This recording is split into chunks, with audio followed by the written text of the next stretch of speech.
Edellisessä osassa opimme, miten funktiolle annetaan arvoja parametreina. Nyt katsotaan, miten funktio voi käyttää sille annettuja parametriarvoja. Funktion käyttämät parametrimuuttujat luetellaan sen otsikossa sulkeiden sisällä, ja useat parametrimuuttujat erotellaan toisistaan pilkuilla, aivan kuten funktiokutsuissakin. Parametrimuuttujia voidaan käyttää funktion sisällä, kuten mitä tahansa muuttujia. Funktiokutsussa annetut parametriarvot sijoitetaan parametrimuuttujiin siinä järjestyksessä, kun ne on kirjoitettu funktiokutsuun. Huomaa, että funktion otsikossa käytettävien muuttujien nimillä ei ole tekemistä funktion ulkopuolella käytettävien muuttujien nimien kanssa. Funktiokutsussa esimerkiksi annetaan parametriarvona muuttujan pituusarvo, joka sijoitetaan funktion sisällä tuumat parametrimuuttujaan. Vaikka sekä funktiokutsun että funktion määrittelyn yhteydessä puhutaan usein vain parametreista, niiden tarkoitus ja merkitys poikkeaa toisistaan. Funktion otsikossa parametrit eli parametrimuuttujat määrittelevät ne muuttujien nimet, joita käytetään jokaisella suorituskerralla funktion sisällä viittaamaan kutsussa annettuihin arvoihin. Funktiokutsun yhteydessä parametrit eli parametriarvot puolestaan liittyvät yksittäiseen funktiokutsuun.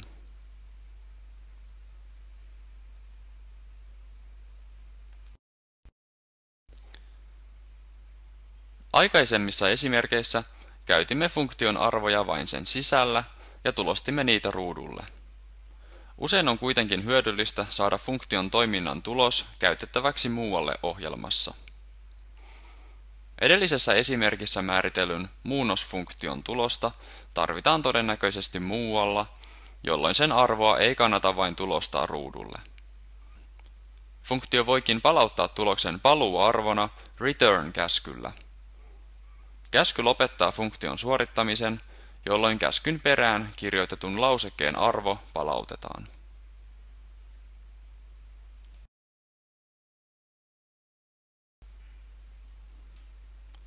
Funktion suoritus voidaan lopettaa return-käskyllä myös ilman paluuarvoa, jolloin itse asiassa palautetaan erikoisarvo none. Mikäli return-käskyn perään on kirjoitettu lauseke, lasketaan sen arvo ensin ja palautetaan vasta sitten. Samassa funktiossa voi olla myös useita return-käskyjä, esimerkiksi eri ehtolauseiden sisällä. Tällöin funktion suoritus loppuu niistä ensimmäisenä suoritettavaan.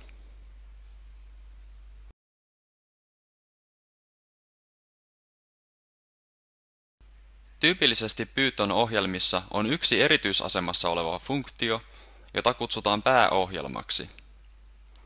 Funktion nimeksi annetaan yleensä main, ja ohjelman suoritus aloitetaan siitä.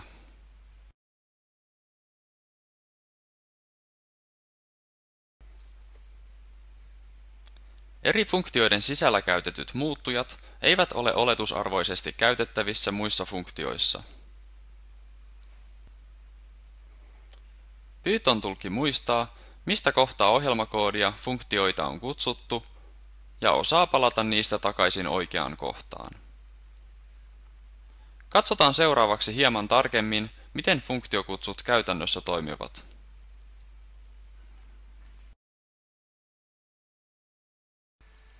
Visualisoidaan tuumat senteiksi ohjelmaa käyttäen Jype-työkalua.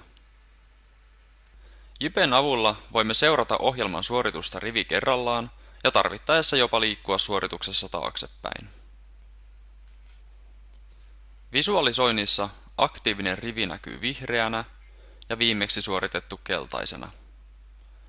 Ohjelmassa liikkuminen tapahtuu oikean yläkulman painikkeilla ja koodiruudun alapuolella on näkyvissä muuttujat ja kutsupino.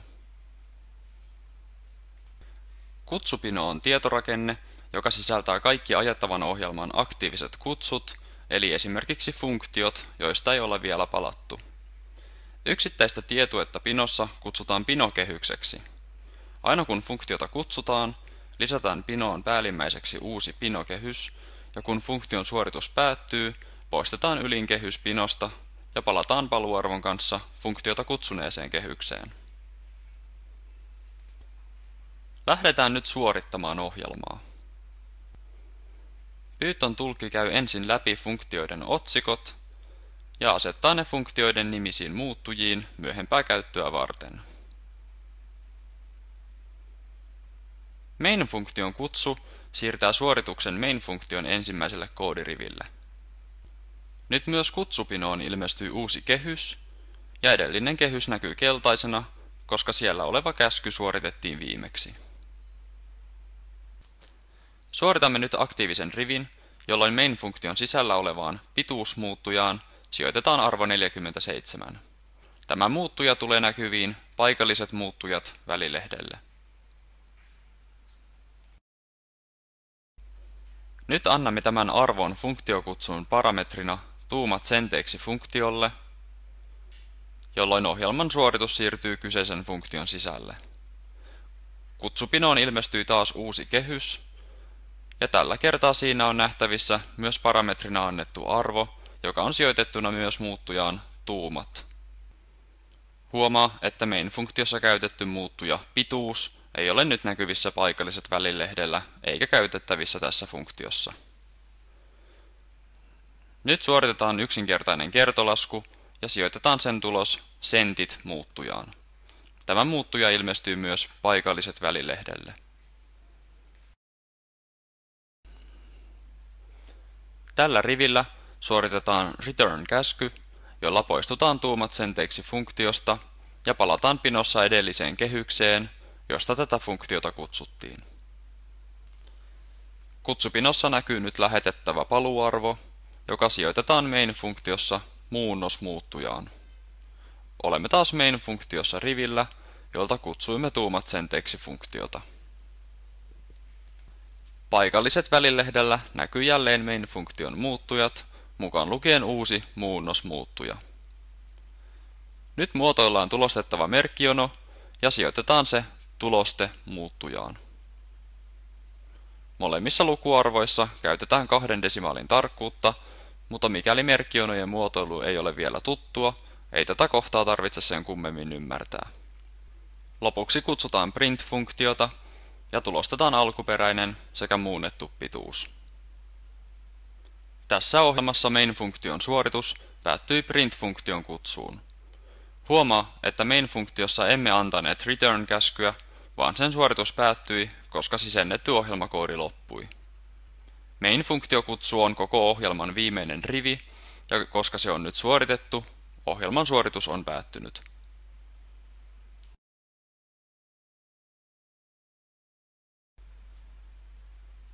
Nyt osaat määritellä omia funktioita, käyttää niille annettuja parametreja ja palauttaa paluuarvoja.